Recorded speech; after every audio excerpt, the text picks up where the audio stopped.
reached a human crisis unlike any we've experienced in the last 5 years. One side has too much, the other side is opposed. We've done a lot of things to create the imbalances that we have today. COVID-19 has laid bare the systemic social inequity. Addressing these larger problems must now become our priority. We have to make sure that the economy actually works for the people. It's not just about growth rates, but how we shape prosperity. It is not sustainable profit. It is profit through sustainable. We have to reskill our people to be successful. And if they're more prosperous, the companies are more prosperous. The most important tools are education, technology. Technology creates opportunities so that people are able to move to greener industries. It's not about knowing that we are in emergency. It's about choosing to take action. For that, we need decisively the support of renewable energy. The science is very clear to us that the sustainable path is more attractive. We can focus on the short-term benefit, or we can look further to solve bigger issues. We need unprecedented collaboration to create systemic change. It means redesigning the instruments we currently have. On a completely different trajectory, and that doesn't leave anybody behind. We are one community. We have to remember that.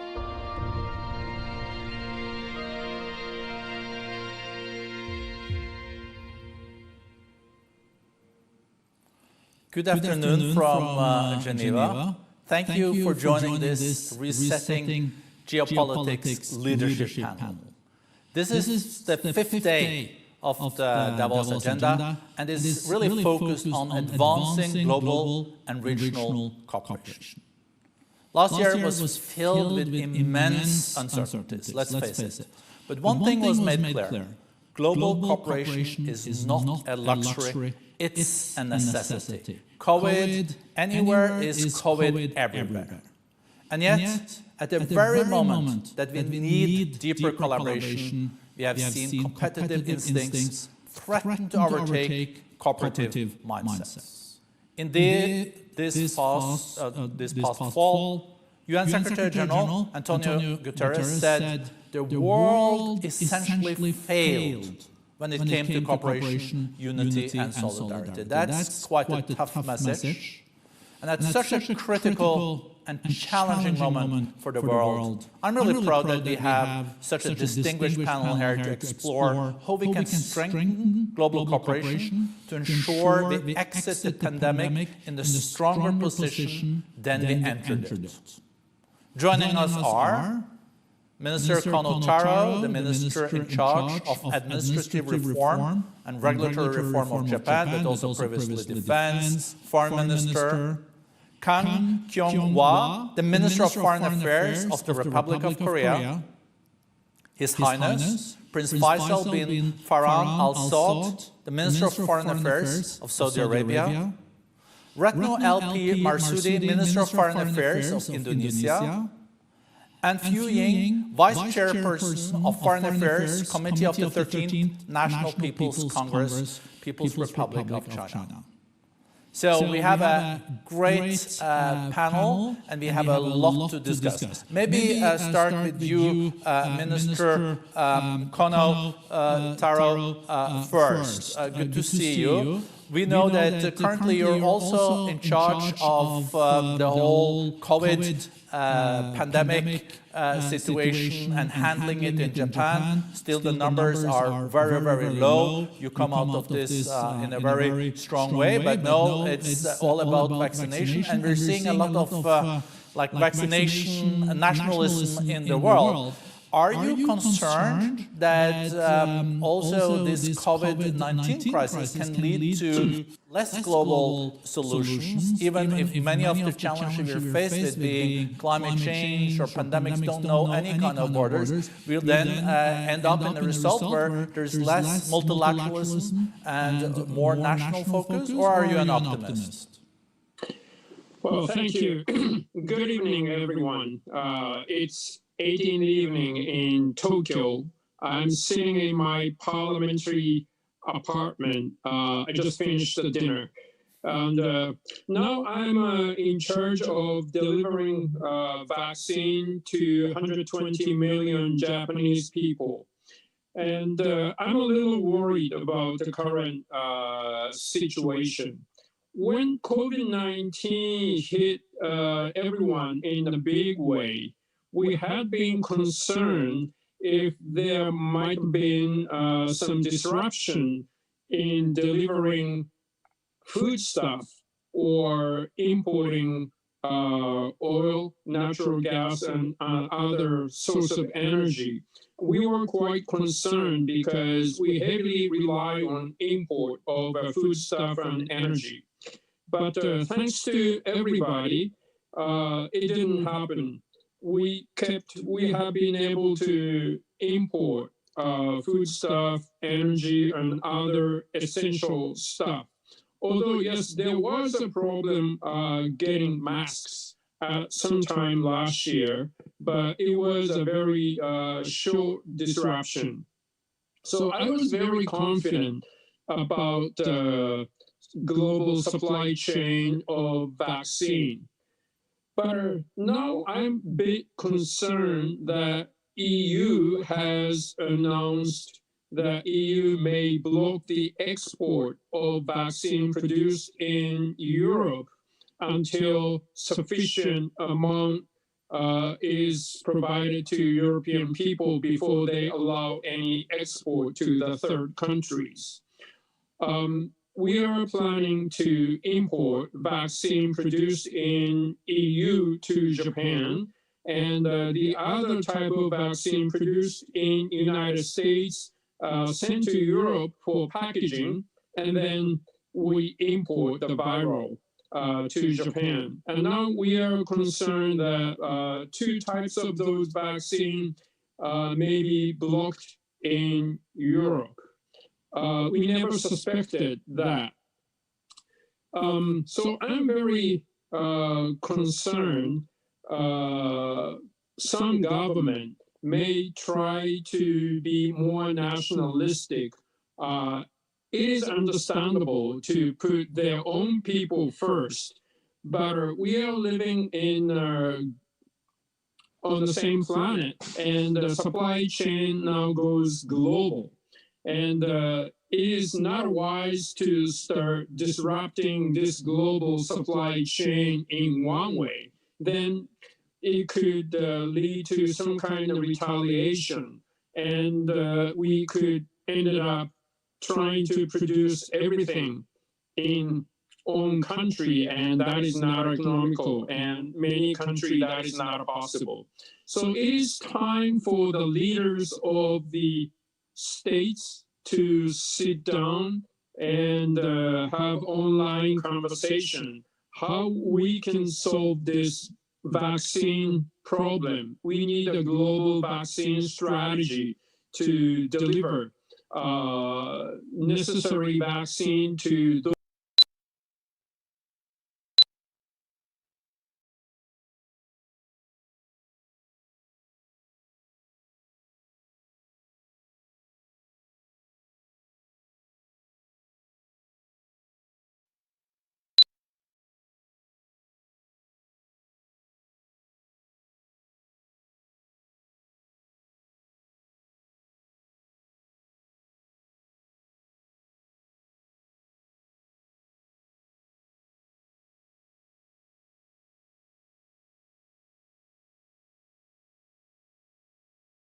do that. That's why we set up WTO and set up trade rules. So we are just about to see some nationalism coming up, and the leader could turn inward to solve the domestic problem and put people in other country in down the line. So we are living in the same planet. We need to tackle the climate change together. We need to solve the issue of a global disarmament issue together. And we need to grow our economy together. So it is time for us to get the mechanism of United Nations, EU, G20, G7, all the global mechanism we have to use and solve this issue. I'll stop here. Arigato. Thank you so much, Minister Kono-Taro. Just a short following up question, and then we'll move, because we should also look at what will be the kind of collaboration we will see in the years to come, and not at least in your region. I mentioned, Minister, that you also been the Foreign Minister, but also the Defense Minister. And previously you have also raised the wish to have a stronger regional cooperation with India, Australia, and the US. And then we also know that you're collaborating with the whole East Asia, including China, on the trade side. What are the dilemmas you're seeing when it comes to priorities on values, or also really the interests of Japan, the national Thank you. Thank you very much. I think we need to put the value first. The value of democracy, value of rule of law, human rights. They're important. And without those values, we will not be able to prosper in the economy. So we are trying to talk about the post-COVID world. Many defense ministers that I talked to when I was defense minister are quite concerned this world may be divided into democracy and authoritarian regime, free society versus Orwellian regime.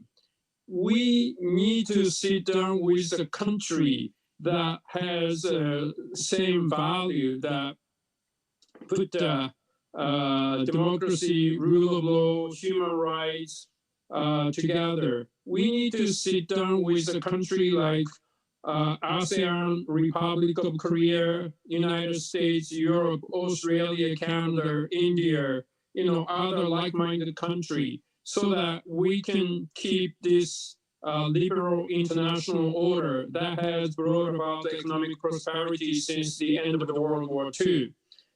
So definitely we need to put the value first, and then all the economic prosperity and other interests would come following it.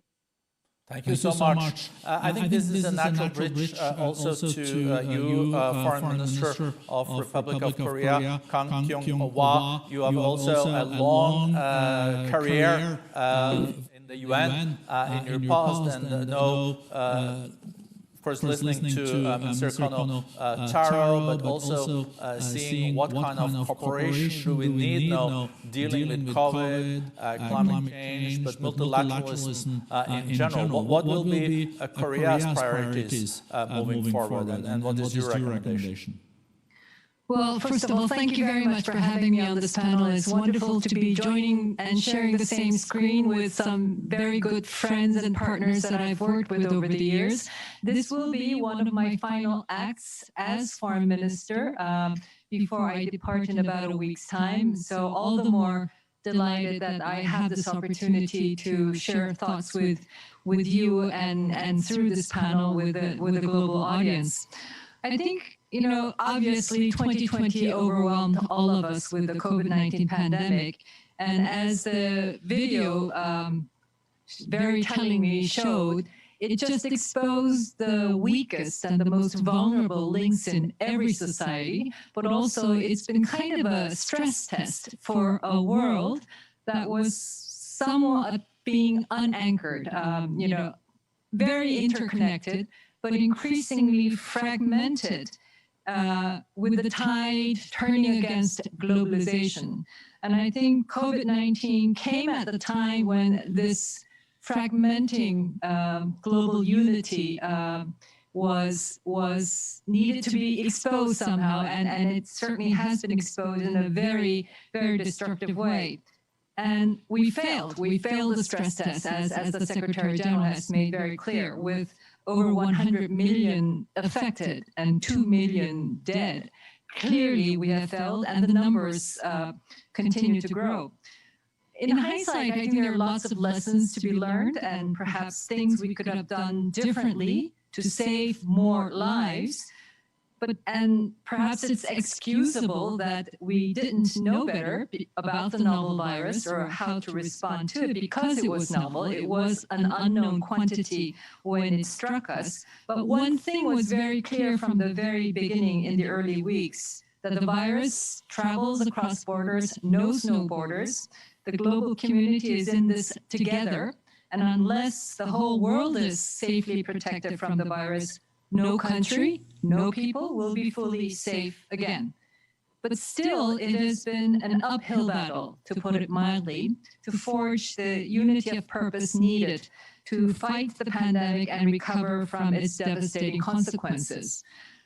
I think the unprecedented speed with which the vaccines have been developed certainly raised hopes that the end of the pandemic is within sight. And I have to salute the researchers and scientists who have succeeded in these endeavors and also to the governments that have funded these efforts. But I think Minister Kono has already pointed out the preemptive procurement and the competition over the available vaccines by some rich countries have aggravated the deepening sense of global disunity. And this is where we find ourselves. Understandably, every government's first priority is to keep its people safe, and thus each government is eager to secure enough vaccines for its population. But it is hard to understand why some governments are grabbing the vaccines in volumes that are many times more than their population size. And this only exacerbates the uncertainty for the rest of the world, the other countries. Others are prompted to scramble to get contracts for whatever is left with the pharmaceutical companies that make the vaccines, and those without the resources simply wondering whether they will ever get enough of the vaccines for their own populations. And so under the circumstances, I think the COVAX facility has truly been a saving grace, as limited as its ambition is. And I can only be thankful to the foresight of the leaders in the WHO, Gavi and CEPI, who established the mechanism, and certainly hope that it will deliver in its goal of providing the COVID-19 vaccines to 20% of the populations in all member countries equitably. And we should think seriously about turning the COVAX setup into a standing mechanism because, we know that COVID-19 will not be the last story of pandemics hitting around the world. So there has to be a mechanism ready to deal with future novel pathogens. And COVAX, I think, is worth considering and giving support so that it becomes a sustainable mechanism. I think we can take some lessons from the COVAX experience and apply them more generally in building these cooperative structures to support recovery from the pandemic, as well as making progress on climate change, SDGs, collective security, and other global challenges. And so let me offer some points in some very broad terms. Thank you. First, strengthen the global health governance built around the WHO. The review by the Independent Panel for Pandemic Preparedness and Response of the performance of the WHO and member states has made an interim report of its findings, and the shortcomings of the WHO setup has been made very clear. What needs to be done, the reporting obligations of member states need to be strengthened, and the WHO more empowered to demand that information from member states. If we are to avoid the uncertainty and transparency and distrust that had hampered the global response to COVID-19 in the initial months. And the goal has to be to ensure full information sharing, full transparency among scientists and medical professionals and disease control authorities around the world, and for their advice to be the basis on which governments make their policies and control measures. Secondly, tackle fake news and disinformation. Throughout the pandemic, infodemics, in the words of Director General Tedros, has had a very corrosive influence on efforts to contain the virus, fueling fear, distrust of science, and hatred of others. And more recently, we've witnessed how misinformation and disinformation can spiral out of control and lead to mob behaviors that can destroy the very core of long-cherished institutions. So it is not enough to encounter one fake news with a fact check and correction, one misinformation plot with an investigation and criminal charge, although such a vigilant response must be pursued in every case where possible. But what is called for, I believe, is visible, persistent leadership to re-establish fact as the basis on which judgments are made and truth is sought. It's been a few years since one Western publication called this the post at all levels should make concerted efforts individually and collectively to arrest and reverse this post-truth climate. And I think the role of global leaders such as the Secretary General, such as the Director General, and top leaderships of individual governments, the importance of that role in this regard cannot be overemphasized. 3, strengthen the multi-stakeholder approach. The COVAX facility, which indeed is a multi-stakeholder approach, has brought together governments, international organizations, researchers and experts, private charities, and private companies in search of solutions that are beneficial to all. And this should also be, and to a certain extent already is, the approach in tackling climate change, SDGs, and other global challenges.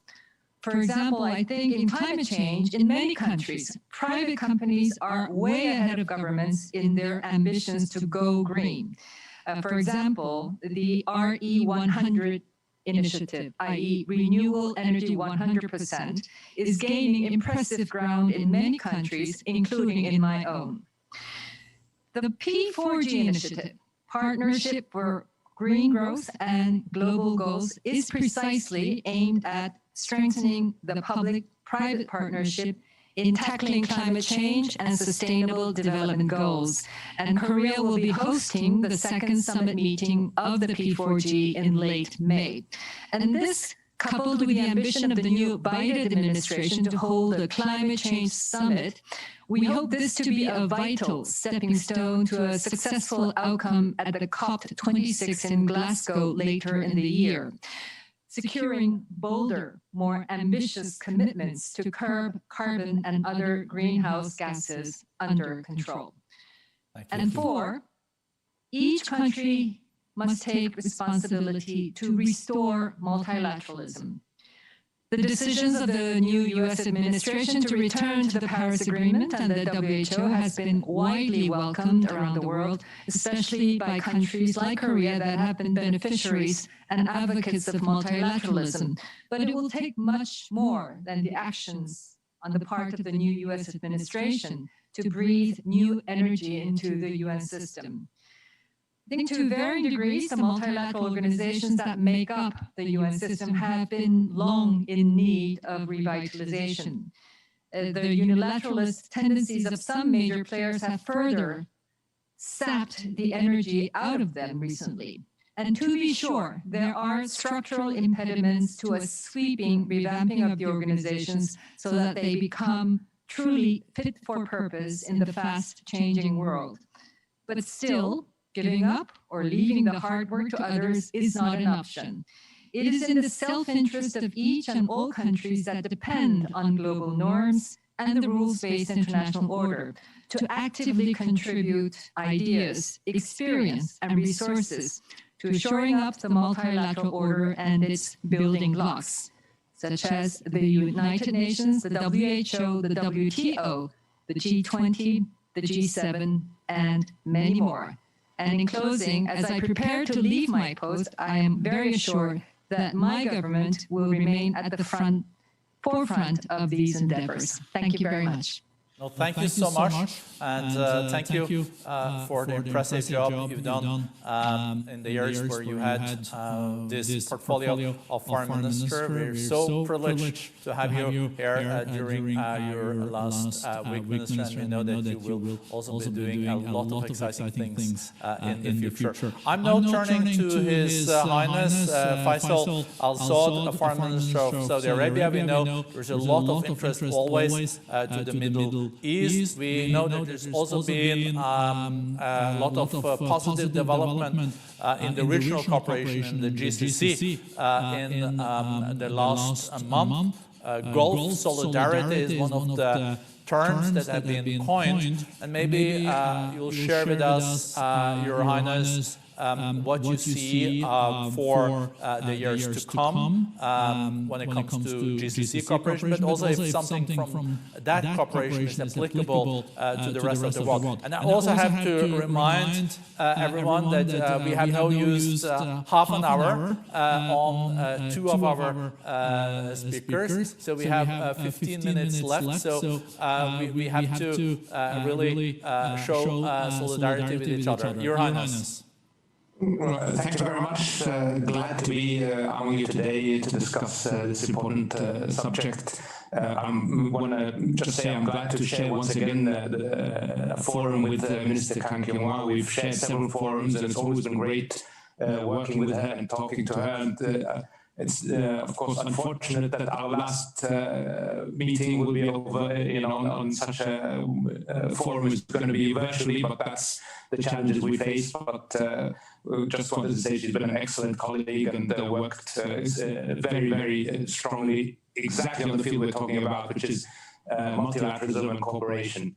The subject is incredibly important, and we've seen this last year into 2020 that without working together we can't really address the global challenges. And the Kingdom had the presidency of the G20 during 2020, and we had to very quickly shift focus in our presidency agenda to deal with the challenges of COVID-19 and to muster global efforts in responding to that. And that was well responded to by G20 colleagues, and they stepped forward, and we were able to achieve a lot of cooperative efforts, including $11 trillion in stimulus, $15 billion of debt relief for poorer countries, $21 billion contributed to a response to the pandemic, including equitable distribution of vaccines, and including supporting the COVAX facility, which I agree is something critically important.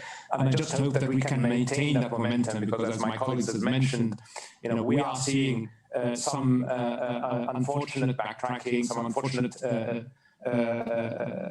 loss of that spirit. And unless we all work together to overcome the challenges of COVID-19, we are all going to continue to be at risk. And key among that, of course, is equitable distribution of vaccines.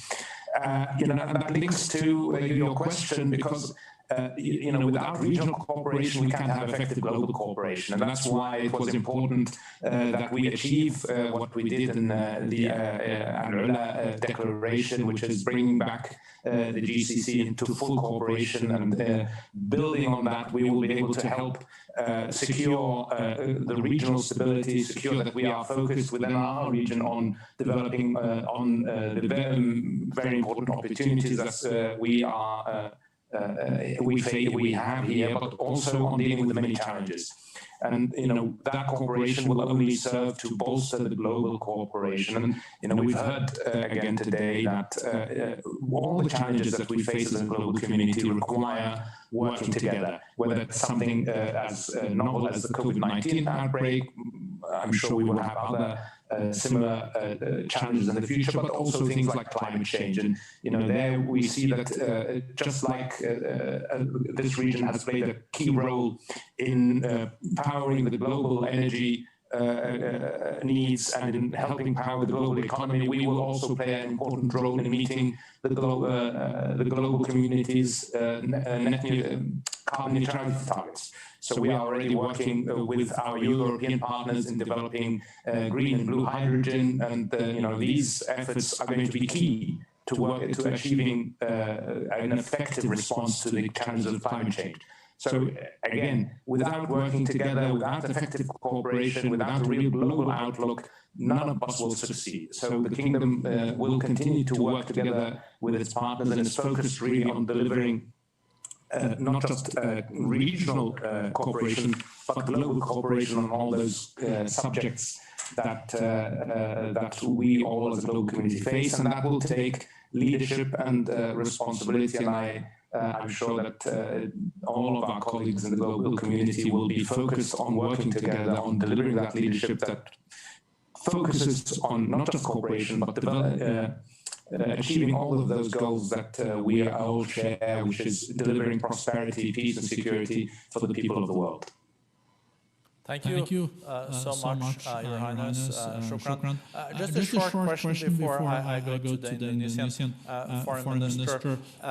We know that there is a lot of thinking around the new Biden administration and its policy on the Middle East. And you, Your Highness, you were before also the Kingdom's ambassador to Berlin, so you know also Europe well. Any thoughts on this? I think the region and the region's security remains a key focus for both Europe and the US. We've heard very clear statements from the Biden administration and the key people on foreign policy in the Biden administration that they're going to address the challenges within our region with very open eyes and a clear focus on making sure that we continue to have stability and security. We're of course going to have a dialogue about the various regional challenges, not least Iran's disabling activity and its wrapping up of its nuclear program. And we are quite confident that we're working with the US and our European partners, we will be able to overcome these challenges.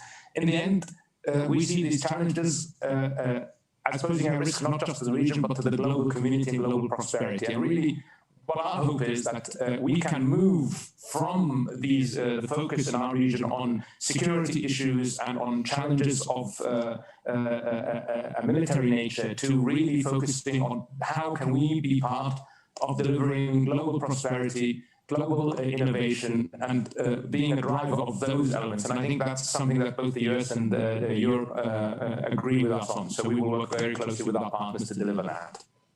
Shukran, Your Highness. Let's now move to Retno Marsudi, Minister of Foreign Affairs of Indonesia. And Minister, you also one of three co-chairs in the whole COVAX initiative with Gavi. And thank you for your leadership on this and global vaccination. You listen to your colleagues here, and there has been different perspectives on how we can secure also multilateralism and cooperation in the post-COVID world. Indonesia, largest Muslim country in the world when it comes to population, also situated in a very interesting geopolitical and security context. So, Minister, your thoughts.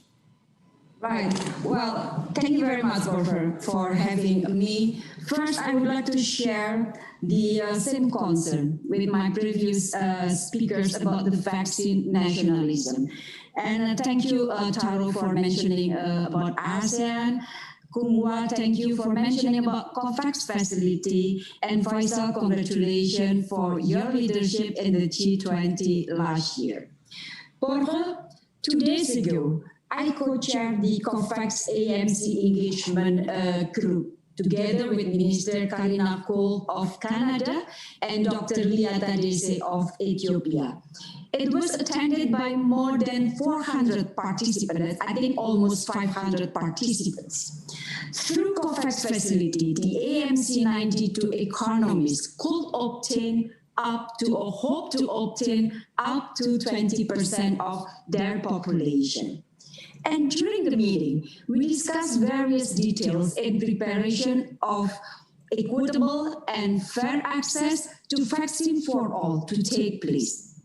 Equitable and fair access to vaccine for all countries is a very important issue. It is not only important for developing and least developed countries, but also important for developed countries and for the world. We recover stronger if we recover together. So, colleagues, I'm very glad that the principle of equitable and fair access to vaccine has received strong support from all of us. And to ensure its implementation, I believe there are three main issues. First, is the availability of vaccine. Here, the cooperation with manufacturer is key. And in the last couple of days, as mentioned by the previous speaker, I read the blooming news that vaccine nationalism remains happening. If it is continued, for sure, it will jeopardize vaccine multilateralism. And then second is the financial support. Here, we need strong cooperation with donors, multilateral development banks, philanthropists, and others. Third, readiness of developing and least developed countries to receive vaccine. This is not an easy part at all. Most likely, the vaccine that will be distributed to participants of AMC 92 will require ultra-cold chain. So the question is, do they have this kind of infrastructure? And there is also issue of regulatory and indemnity. That is another challenge for AMC 92 economies. So I have to give appreciation to Gavi, Chappy, WHO, and all of us, Kungwa mentioned about it, who are working night and day to materialize the hope of all of us, especially the developing and least developed countries. The fact that Gavi, Chappy, and WHO, despite the nature of the pandemic and its challenges, has mobilized all efforts to make COVAX facility work, it is a miracle. Gavi plans to pull 2 billion doses of vaccine. This is great. And it is this kind of spirit, the spirit of collaboration and cooperation that we need to continuously strengthen. So please stop the politicization of vaccine. Please stop the vaccine nationalism.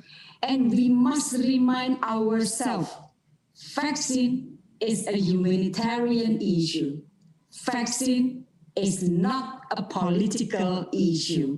So it is my hope that the vaccine multilateralism succeeds.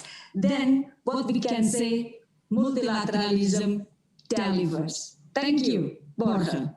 No, thank you so much for that very, very important appeal, Minister Retno Marsudi. I hope millions of people listen to this. I would also then like to go to Madame Ying. You wrote a very, very interesting article in the New York Times a few days ago that I read with great interest, where you looked at the G2 collaboration in the years to come, China and the US. And I would also like, this morning I moderated a session with Prime Minister Lee from Singapore, and he said the most important relationship in the decade to come is between the US and China, and we have to get it right. You even coined a new expression or a term, Madam, a competition, like cooperation and competition at the same time. So it would be very interesting to hear your views on this, and also related to what Minister Kono said at the beginning. Madam. Thank you. Thank you very much. First, I want to say that I share the concerns and propositions by the previous speakers about the international fight against the pandemic. When the Chinese President Xi Jinping spoke at the Davos agenda in his special address, he said that humanity endured multiple crises rarely seen in human history. And he also said that there is no doubt that humanity will prevail over the virus and emerge even stronger from the disaster. And I also agree with you that major countries, all countries in the world, should join hands in fighting pandemic. And it has been disappointing that over the past years, we haven't seen the kind of unity that was demonstrated when we entered the 21st century during the fight against terrorism, for example, and the fight against the general efforts to fight against the financial crisis. And that is why I think there is so much attention given to the relationship between China and U.S. And there's such a high expectation of China and U.S. coming together, joining hands together with the rest of the world to overcome this serious threat to mankind. You mentioned my article. I think there's no denying. I think we cannot underestimate the serious damage the China-U.S. relationship has endured over the past years. And it's a challenge for both sides to find the right way forward. My observation is that the current new U.S. administration needs time to estimate what are the areas it has to cooperate with China and what are the areas it needs to manage with China, avoiding conflicts. And for the Chinese side, I think we also need to reflect and observe what is the intention, what is the next move by the United States. We are all aware that in international relations, it's very important for countries to have accurate judgment, accurate estimation of each other. And how China and U.S. define their relationship is important, not only for the two countries, but also to the world. I noticed that the new White House spokesperson, Jen Psaki, said in one of his statements to the effect that strategic competition with China is a defining feature of the 21st century. Admittedly, there are elements of competition in our economic relationship, which, as I described in my article to the New York Times, I even dubbed a new word, co-opetition, cooperation plus competition. But I think that competition should be fair and for the purpose of a common progress. That's the kind of competition which exists in any relationship. But the concept of strategic competition, I think it won't find much agreement here in China. China's fundamental view for the 21st century is to maintain peace and cooperation, peace and stability. And China has no intention of vying for world dominance. You don't hear people here in China advocating for competing with the United States for world dominance. It just doesn't exist. Should America hegemonistic power appear to be in some kind of decline, it would have to be caused by its own mistakes, like a strategic overstretch. The future world change, from our point of view, is more likely to be multipolarization rather than hegemonistic replacement. I myself was quite astonished, you notice in my article, by the unbridled and chaotic policy measures that was coming out of Washington over the past years. And I'm curious too to see what's next. Most people expect that there can be some rational and professional approach and sensible policies. On part of China, there has been some positive signals.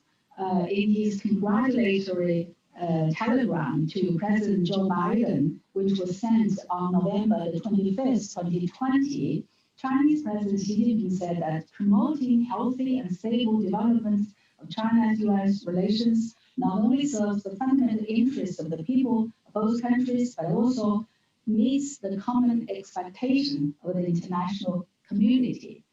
So in addition, the Chinese consul and Foreign Minister Wang Yi has proposed that the two sides work out working lists on areas of cooperation, areas of dialogues, and issues that need to be properly handled. You asked about cooperation. I think many of you mentioned that the united global response to COVID-19 is the most pressing task for the world today. And I think China, US, and together with other countries, we should encourage health experts and scientists to maximize their role and to intensify research to help find the virus. We also need to cooperate on vaccine development and distribution, as was mentioned. And we should also coordinate policies on such issues as cross-border traveling, on global norms, regarding the measures, the efforts we're taking against the pandemic. Furthermore, discussion and cooperation on global issues such as climate change also needs to be resumed, and the American return to the Paris Agreement is a welcoming step. There is also the need for cooperation in the newly emerging areas like AI, like 5G. I think some of the Chinese companies have been successful, and that seems to have sparked fear in the US, which I think is entirely unnecessary. Instead, I think there is a need for joining hands between China, US, and other countries to develop the norms governing the application of AI technologies, which is an urgent need. So, generally speaking, I think the world problems are complex, and China's approach is to uphold multilateralism and develop a community with a shared future for mankind. Thank you. Thank you so much. I would like to use the last minutes, Ministers, Excellencies, if you're okay, to build on what just Madame Ying addressed. Probably one of the most defining geopolitical developments this decade will be the relationship between the largest and second largest economy in the world, China and the US, and it will also have implications for all of us. Is it possible to compete and cooperate at the same time? US President once said it's possible to chew gum and walk at the same time. It was Lyndon B. Johnson that said this. But at the same time, there is also worries that there will be a total decoupling. There will be two different systems, like a Chinese system and then an American system. Maybe going to Minister Kono first. You heard what Madame Ying said. No, you've seen the first reactions also from the Biden administrations. Japan is one of the largest FDI investors in China, rely a lot on trade with China, but at the same time you also said you're very supportive of this alliance of democracies. Short comment from you, then I'll go to Korea and then to Indonesia and to Saudi Arabia. Mr. Kono. It's the biggest difference between now and during the Cold War is Soviet economy was quite independent, but the Chinese economy is quite integrated into the global supply chain. So we definitely have to work together, and we definitely have to manage the situation. That's for sure. But it seems to me that there are two different values, and we really hope that we shouldn't separate this liberal international order between two camps. So we recognize that some countries have a different political system, but if we can share the value and if we can manage the situation, I think we can save the planet. No, thank you.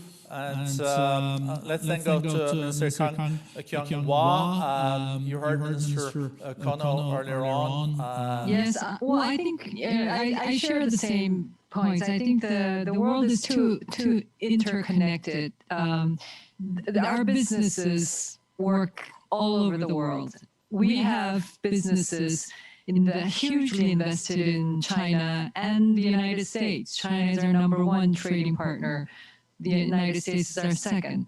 And I think the idea of decoupling, maybe in certain areas where it's of crucial strategic interest to countries, that I think may already be happening. But overall, this idea of complete decoupling, I think, is unrealistic. I think the business interest around the world is too entrenched for that to happen.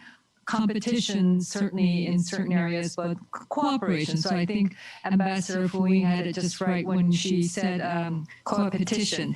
I think on values, I think, yes, we all, Korea is a very vibrant liberal democracy, hugely places huge importance on human rights and freedom of expression and so on and so forth. And we very much share that like-minded with other liberal democracy, but that should not prevent us from cooperating with societies that don't necessarily share those values. The world is a very complicated place, and reality is not clean cut. I always say reality is very messy. And I think the job of leaders at national level and global levels is to manage that messiness and find solutions that are beneficial to all. Win-win, understand each other, and try to find ways that are beneficial to all sides. Not easy. But nobody said that the work, the job of being foreign ministers or leading governments or leading global organizations was an easy job. It's a tough job. It is. I think we all can subscribe to that.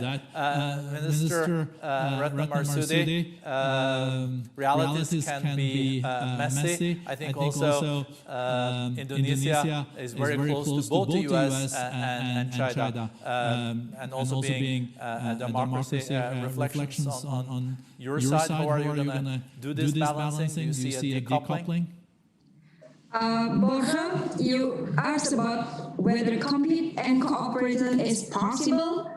The answer is yes, and Indonesia hopes that ASEAN and China can cooperate better. That is my first point. My second point, ASEAN will continue to play its role to maintain peace and stability in the region. And then my third point, my last point, ASEAN offers to all our partners, including the US and China, to cooperate with ASEAN, including through the ASEAN Outlook on the Indo-Pacific. So let us mainstream the cooperation instead of rivalry. Thank you, Borja. No, thank you so much, Minister. Your Highness, traditionally Saudi Arabia has been very, very close to the United States, but we've also seen recently that the footprint of China is increasing in the Middle East and North Africa. So reflections on this collaboration or competition, the competition piece from your Highness side. Well, the kingdom, of course, is an integrated part of the global economy, and that means that we are strong partners for both the US and China economically. We are also, of course, strategically very much aligned with the US. And I think we have seen that cooperation is possible, and not just possible, it is absolutely necessary. Without cooperation, we can't deliver prosperity, we can't deliver security to our individual nations or to the global community. Really, we are too integrated, we are too dependent on each other, and we receive too much benefits from each other's cooperation and trade for it to make sense to move to an aggressive posture or a posture of competition and decoupling. Now, of course, we always compete, and that's that's fair, and it's a competition is healthy because it ensures the delivery of more efficient forms of governance. But as long as that competition is not is in the realm of the corporate world and not a competition of geostrategic dimensions, we can manage. And it's important that we understand that in order for us to protect the global community and to work towards delivering prosperity, as I mentioned, and even respond to challenges like COVID-19, which is not the last challenge of this sort that we will face, we will have to maintain the focus on cooperation and integration. Otherwise, we put all of us at risk. Shukran. I think, Madam Ying, you will have the privilege then to have the kind of famous last words there. Of course, I will have the right to thank everyone after you. We're running really on overtime, so if you could do it in a couple of minutes, that would be great. But you will have the last words from China this time. Okay, thank you. Thank you very much. This year marks the 50th anniversary of Dr. Kissinger's visit to China. And for half a century, we have managed, China has successfully integrated into the world economy and at the same time maintained its own political integrity. So that shows that it is possible to have both, to work with other countries in areas we can, at the same time defending our fundamental interests. So we did disagree with the decoupling, and we also, I think Asia, the Indonesian Foreign Minister mentioned that Asia, ASEAN is exemplary in demonstrating the kind of spirit of openness, of inclusiveness, and Asia has been able to maintain, every country maintain their political integrity at the same time having openly have a wide economic and cultural context. So I think as long as we have this spirit of mutual respect, respecting that there is a boundary for political system, and then respecting the fact that each system, each culture can succeed in its own way, with that kind of spirit, I'm sure that we can have both. Thank you. No, thank you so much to all of you. It's been a fascinating discussion, and I'm so thankful for your contributions. It is such an excellent panel, and of course a special thank you to Minister Kang Kyung-hwa, since he's only one week left being Foreign Minister. But I can assure you there is also life after being Foreign Ministers. You know, the former Norwegian Prime Minister Kåre Willoch once said to me, you know, it's much nicer to have been Prime Minister than being Prime Minister. So on that note, and I'm also sure that the discussion about the G2 China-US relationship, we will have ample time to come back to in the coming decade, and I hope I can also invite these panelists again on that topic, but also other extremely important topics like the fight against the pandemic and also how to strengthen global cooperation. Thank you so much from Geneva, and good night to you in Asia. Thank you.